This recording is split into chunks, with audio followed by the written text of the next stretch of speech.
ఒక YouTube content ఎలా చేయాలంటే మామూలుగా అందరం గూగుల్ ఆర్టికల్స్ చదువుతాం కదా! వాటిని ఎలా చెప్పాలంటే ఇంతకుముందుగా చెప్పాను. ఇప్పుడు ఎర్రటి ఎండాకాలంలో ఉన్నాం. ఎర్రటి ఎండాకాలంలో మనము చల్లటి చలికాలంలో చుట్టూ వాతావరణం చల్లబడ్డట్టు చల్లబడుతుందా? మనం చల్లబడి గజగజ వణుకుతామా? వణకం. ఆ ఫీలింగ్ రాదు.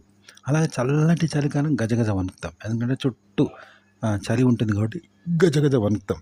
కానీ ఆ చలికాలంలో ఎర్రటి ఎండాకాలంలాగా ఫీలింగ్ పొందుతామా? ఎండలున్న ఫీలింగ్ పొందలేము. ఎండ కొట్టది. వేడిగా ఫీల్ కాము. చలిపోదు కదా! కానీ ఇక్కడేందంటే ఎర్రటి ఎండాకాలం అనుకుందాం. ఎర్రటి ఎండాకాలం ఉడకపోస్తంటే నువ్వొక్కడి చల్లగా ఐస్ గడ్డలాగా చలికాలం ఉన్నట్టు చల్లగా చలికి లోను కావాలా చుట్టూ చలి ఉన్నట్టు ఆ చలికి నువ్వు లోనై గజగజ వణికితే ఎట్లా ఉంటది చలికాలం అలా ఫీల్ కావాలా.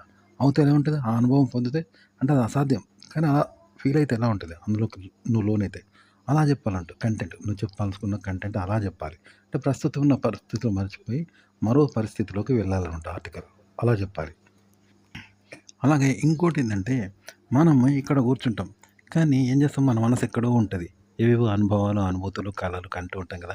ఎవరో అమ్మాయిని ప్రేమించినట్టు, అమ్మాయితో రొమాన్స్ చేస్తున్నట్టు, ఆ సినిమా యాక్టర్‌తో మాట్లాడినట్టు, హీరోయిన్ మనతో మాట్లాడినట్టు, హీరోయిన్ మనతో మాట్లాడినట్టు, హీరోయిన్ మనల్ని ఇష్టపడ్డట్టు, ఆమె మన లవ్‌ని యాక్సెప్ట్ చేసినట్టు, ఆమెతో డాన్స్ చేసినట్టు, ఎగిరినట్టు ఇన్ని కలలు కంటాం కదా! సినిమా చూసి, ఓ అందమైన బొమ్మ చూసి, అమ్మాయిని చూసి, అబ్బాయిలు ఊహల్లో తేలిపోయి ఆ కోరికలు పెంచుకుంటారు కదా! అంటే మనం వాస్తవ ప్రపంచాన్ని మర్చిపోయి మరో ప్రపంచంలో మరో రకమైన కోరికలు అవి క్రియేట్ చేసుకుంటాం. కలలు కంటాం కదా! అవి వాస్తవం కాదు. ఇప్పుడు మన స్థితి వేరు, అవి కంటున్న కలలు వేరు. ఆ హీరోయిన్ ఎక్కడో బొంబాయిలో ఎక్కడో ఉంటది. తమన్నా గురించి ఒక కలలు కంటాం కదా! ఆమె ప్రేమించినట్టు. కంటెంట్ కూడా మీరు చదివిన ఆర్టికల్ గురించి కూడా మీదైన వివరణ, విశ్లేషణ అనేది ఎలాగంటే మనసులో ఎలా అయితే కలలు కంటామో ఆ విధంగా నోటితో కలలు కనండి.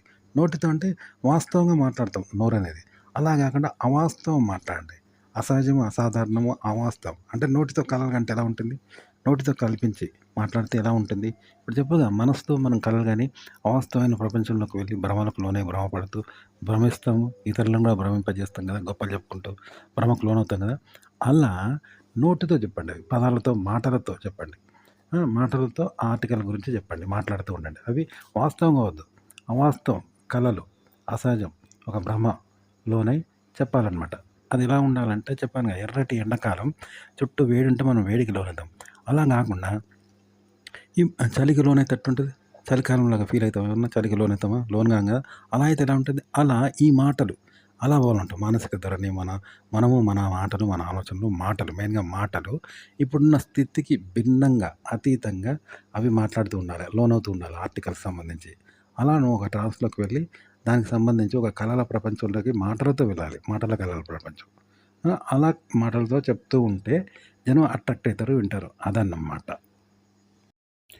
అంటే ఇది ఎలా ఉండాలంటే ఇప్పుడు భూమి మీద ఉన్నప్పుడు ఎట్లుంటాం? భూమి ఆకర్షణ శక్తికి లోనవుతాం. కానీ దీనికి అతీతంగా ఏంటి? చంద్రమండలం. చంద్రమండలం మీద భూమి ఆకర్షణ శక్తి ఉండదు కాబట్టి ఒక వస్తువు గాలిలో తేలిపోతూ ఉంటది. ఎందుకంటే భూమి ఆకర్షణ శక్తి ఉండదు. అట్లా భూమి మీద తేలిపోతే ఎట్లుంటది? అంటే భూమి ఉన్న పరిస్థితికి భిన్నంగా ఆ వస్తువు తేలిపోతాంది. అంటే భూమి ఆకర్షణ శక్తికి లోనవుతలేదు. అక్కడ చంద్రమండలం మీద ఉన్న లోకంలో ఎలా ఉంటుందో అలా ఇక్కడైతే ఉందది. భూమి ఆకర్షణ శక్తి లేకుండా తేలిపోతా ఉంది. అది మరో ప్రపంచం అన్నట్టు దానికి. చూసారా? మరో లోకం ఇక్కడున్న స్థితికి భిన్నంగా. అంటే ఎర్రటి ఎండాకాలంలో చలికాలానికి మనిషి లోనైతే ఎట్లుంటది? గజగజ వణికితే ఎట్లుంటదో అలా అని చెప్పాను కదా! ఆ విధంగా భూమి మీద స్థితికి భిన్నంగా అది లేనిపోతుంది. అంటే చంద్రమండలం మీద ఉన్న స్థితిని పొందుతుందనమాట. ఇట్లంట మీరు ఒక విషయం గురించి కంటెంట్ ఆర్టికల్ చదివినప్పుడు దాని గురించి విశ్లేషణ మాట్లాడడం, కెమెరా ముందు మాట్లాడడం గానీ, లేదా మీరు దాని గురించి విశ్లేషణ అనేది ఒక పేపర్ మీద రాసుకున్నప్పుడు గానీ, ఇలాగ చెప్పాలంట. రాసుకోవడము, మాట్లాడడము, ఆలోచించడం అనేది మనసులో కలలు కంటాం కదా! ఊహించుకుంటాం కదా! అలా మాటలు కూడా అంటానంట. అవి వాస్తవంగా చెప్పొద్దంట. కలలు కంటే మనసనేది అవాస్తవమైన ప్రపంచంలో ఊహల్లోకి వెళ్ళిపోద్దో వాస్తవాన్ని వదిలిపెట్టి, అలా మీరు నోరుతో అలా చెప్పాలి. వాస్తవానికి భిన్నంగా మాటలు మాట్లాడుతూ ఉండాలి. రకరకాల మాటలు కలల ప్రపంచంలోకి వెళ్ళిపోతున్నట్టుగా ఆ మాటలు మాట్లాడాలంట. వాస్తవం కాకుండా ఆ విషయం గురించి. ఆలోచించి మనం మాట్లాడుతుంటాం చూసినావా వాస్తవాన్ని మర్చిపోయి. అలా కృత్రిమంగా మాట్లాడుతూ ఉండాలి. అంటే వాస్తవానికి భిన్నంగా మాట్లాడుతూ ఉండాలి నోరు. ఈ వాస్తవ ప్రపంచం కాకుండా. అది మరో ప్రపంచంలాగా మాట్లాడుతూ ఉండాలి నోరు.